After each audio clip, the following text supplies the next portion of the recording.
સૌરાષ્ટ્રના સુપ્રસિદ્ધ ગોંડલ માર્કેટ યાર્ડમાં દર વર્ષે મરચાની આવકનો પ્રારંભ જાન્યુઆરી મહિનાના એન્ડમાં અથવા ફેબ્રુઆરી મહિનાની શરૂઆતમાં થતો હોય છે, પરંતુ આ વર્ષે ગોંડલ પંથકમાં વધુ પડતા હાઇબ્રિડ મરચાનું વાવેતર થતાં સૂકા મરચાની ગોંડલ માર્કેટ યાર્ડમાં વહેલી આવક થવા પામી છે।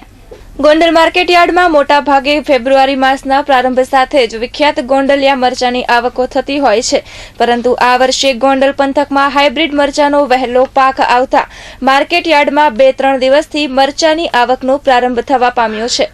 ત્યારે પ્રથમ દિવસે યાર્ડમાં 5000 બારી મરચાની આવક થવા પામી હતી। આ સાથે સૂકા મરચાની હરાજીમાં 600 કરતા વધુ મરચાની ભારીઓના વેચાણ સાથે મરચાના 20 કિલોના ભાવ ₹1461 થી 1661 સુધીના બોલાયા હતા। ગોંડલ તાલુકામાં આ વર્ષે મરચાની નવી વેરાયટી હાઇબ્રિડ બિયારણ 702 નું મોટા પ્રમાણમાં વાવેતર થયેલ છે। આ મરચાનો પાક 45 દિવસ વહેલો તૈયાર થતા ગોંડલ માર્કેટ યાર્ડમાં મરચાની સિઝન 45 દિવસ વહેલી શરૂ થયેલ છે। મરચાની 5000 બારીનું આવક થયેલ છે, જેની સામે આજે પ્રથમ દિવસે ₹1461 થી 1661ના 20 કિલોના ભાવે 633 બારીનું વેચાણ થયેલ છે।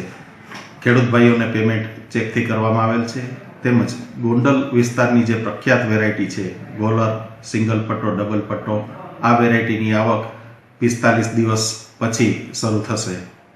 હજુ ગોંડલના ખ્યાતિ પામેલા ગોલર, રેશમ પટ્ટો, ડબલ પટ્ટો સહિતના મરચાઓની આવકો થઈ નથી, ત્યાં જ મરચાની સિઝનનો વહેલા પ્રારંભ થવાની સાથે આગામી દિવસોમાં મરચાની આવકો કેવી થશે અને કેવા ભાવ રહેશે એ જ જોવાનું રહ્યું। Kalpesh Jadav, S24 news, Kotda, Sangani.